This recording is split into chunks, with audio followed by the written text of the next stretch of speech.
Brother, welcome back to Mathis Oaks YouTube video. Today, we've got a couple more little bits and bobs for the LS. So, would you look at that piece of billet unitry? That thing's beautiful. So that, Johnny, sits just like that. Take all these nice little bolts, go.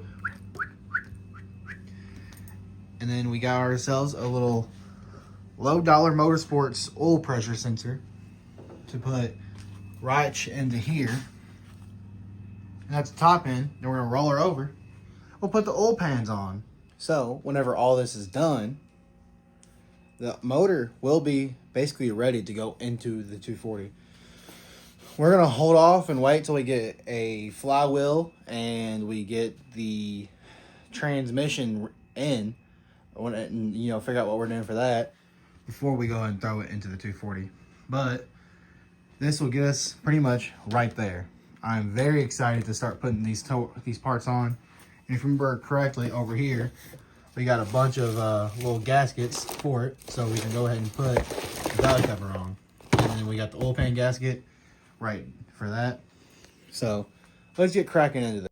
So basically, this unit also acts as a DOD to delete, because if you didn't know, these later generation LS motors had a DOD or direct optional displacement or something like that, where it shuts off 4 cylinders, and that's not great. But what this valley cover does is it takes the O-rings that you would still need to replace for your, if your valley cover's leaking, you'd go and replace them anyways. But it just puts the O-rings onto the valley cover, and so it blocks these oil squirter towers, and then you ain't got to worry about it no more. You basically have a DOD delete, which is well worth it. I think the unit's only 150 bucks. It's a nice little unit. It looks very good to me. I love the way it looks. A nice piece of nice piece of billet aluminum. I mean, and also, who just doesn't love a nice piece of billet aluminum? I mean, it's one of those things that you don't see, but it's still very cool. Lamb. That looks so sick.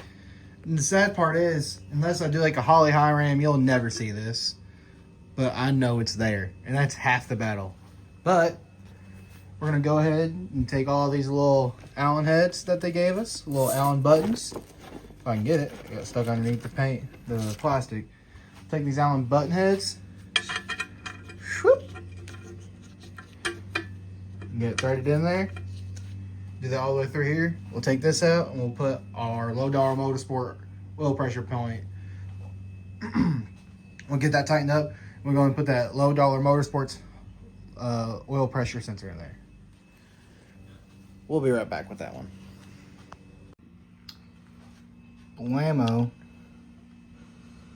Up with the wrench.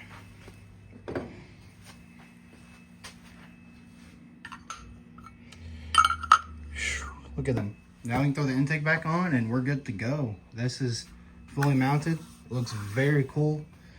This is what it looks like whenever the intake's on.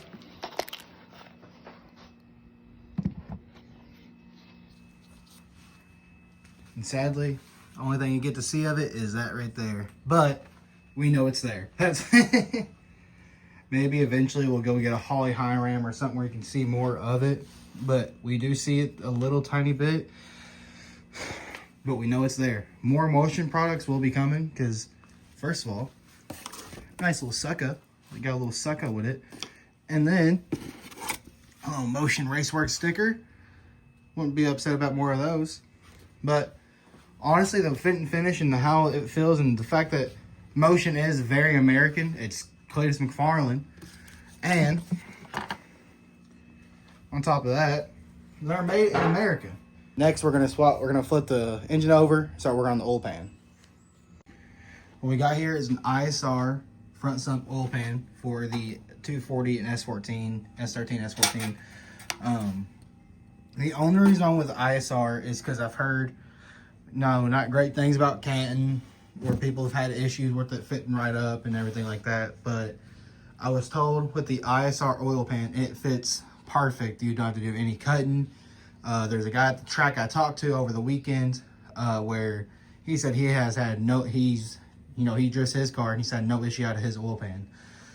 So that's what brought me to using the ISR oil pan. And, honestly, the welds aren't terrible. I know these are just, the typical, this is just a typical, line worker welds. They aren't terrible, though. And I'm quite impressed, honestly. Like, these are some pretty decent welds and it's all aluminum. It's not really thick aluminum either, Got some good baffling in there. Gonna make sure these are pretty tight. You don't want that to come apart while we're driving. And it even came with a dipstick for the oil pan and a pickup, which you need. So, and it even comes with the new bracing for the pickup. So, to me, that seems like it was worth the money already. So we're gonna get throwing that on there, and I guess we'll see how good it actually is compared to if it works out pretty well or not. So we're gonna go and start belting it up. I did hear that it becomes pretty hard to put the bolt in right here and here and here and here because the sump kind of gets in the way. But I prefer if it's kind of hard over it sitting super low, like I heard don't correct me, but correct me if I'm wrong, but I think it was the Canton or who's the other company that everybody uses? But I'm pretty sure it's Canton that sits too low. Sicky is just over $1,000 for just an oil pan. Kind of becomes unbearable if you ask me. It seems a little ridiculous just for a piece of sheet metal where they have a machined background. I see the point of it, but I can't personally justify over $1,000 for an oil pan. So we're gonna get cracking on getting the oil pan in there, and we'll go from there.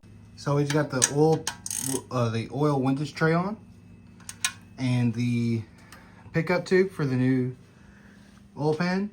I think we have some RTV here. If we don't, we'll have to go get some. But we're gonna RTV the corner here, and then put a little extra just here for whenever we'll just put that on whenever we get the front cover, the rear cover on, and then we'll be good to go. Yeah, you gotta tighten this up some on some spots, but yeah, it's looking good. And bam, just like that, we've got the oil pan on. It's a pretty nice unit, honestly. It was very tight getting these two in all the way. Basically, you almost have to, like, if you want to get like a good decent stroke on it, you almost have to take a normal Allen head and like trim off about that much of it for you to actually have an easy time doing it. But other than that, the rest of it just kind of slid straight together. It was nothing really crazy. Definitely do like the cover for so you don't slosh up. Definitely always check that before you put it in there, because mine was a little loose. I just tightened it up a little bit more. Much rather not have to worry about that falling down, safety. But now we got dash 10 for a return we have a dash 10 and fittings for the feed and return of the fuel filter, and it makes it a little easier for whenever we're doing an oil cooler, so that we don't have to worry about hot oil. So this is very rad for me. And all thing now is water pump, accessory drive, stuff like that, and we're basically right there. That is a unit, brother. Guess I need to get some sort of block off for either side. I decide to put, it comes with it. So it comes with a block off. Or no, I guess it doesn't.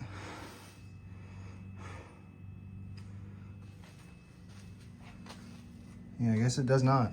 But we do have this that we can go and put on. Blammo, another day. Here we are back in the garage. What? We got some stuff from Amazon's. So we got some good old fashioned. This is exhaust wrap. We're gonna wrap up our headers. And then some good old-fashioned evil energy. We got it for our fuel rails in here. And then we have a bolt kit for the SR. We didn't do that no more. For the LS, so that we can finally bolt on a bit more stuff. So I lied. In this box is actually all of the exhaust wrap. So we're gonna go with that and wrap up the exhaust. Wow, it gives us a little instructions on how to do so. Dang, professional. Oh man. So they packed this sucker real tight. Not much on. I would have figured that they would have, you know, put. This would have been the bigger box, and then, but hell, oh well. So we'll wrap the exhaust probably in this video, and then throw it on the motor just for the looks. But we can finally take off. Oh baby, look at that. Open LS. So let's kind of just dump this out, see what we got. Oh, okay, so it labels it for us. That's at least nice. So we got throttle body, MAF sensor, water crossover, fuel rails, water pump, nice. Belly cover, don't need that. Intake manifold, oil pan, don't need that. Headers, nice. Cool packs, nice. Timing cover, nice. Rear cover, nice. Valve covers, don't need that. Because if you didn't know, we got some good old-fashioned ARP chromes, brother.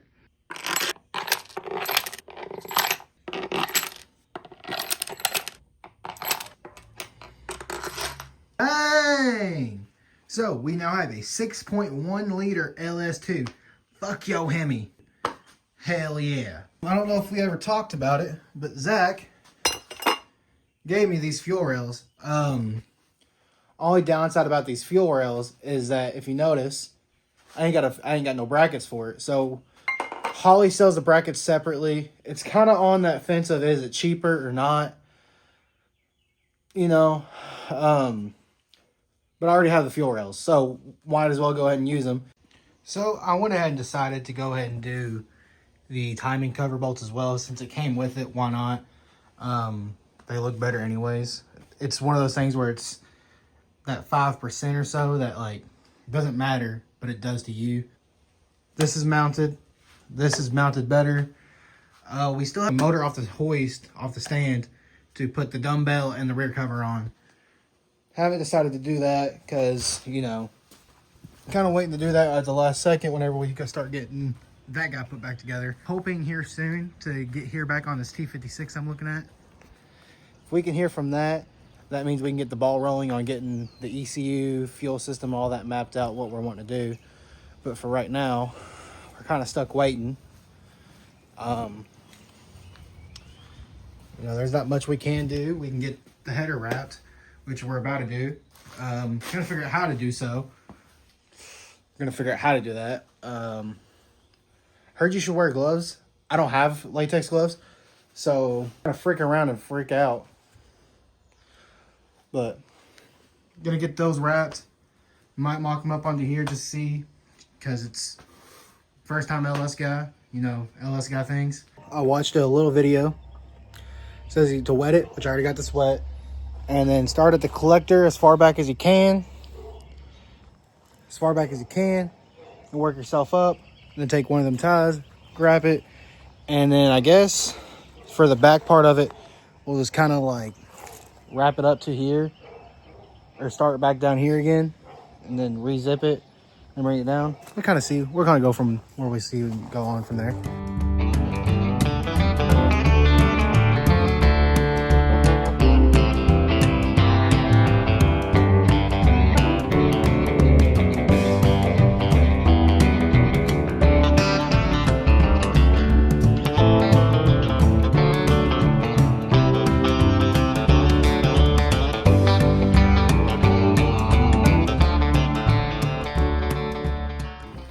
There's a little time lapse of one.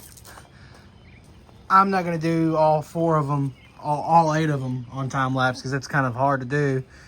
But that's the gist of it. Hopefully the next ones aren't as ugly. Here's the hoping. And just like that, we have the driver side header done.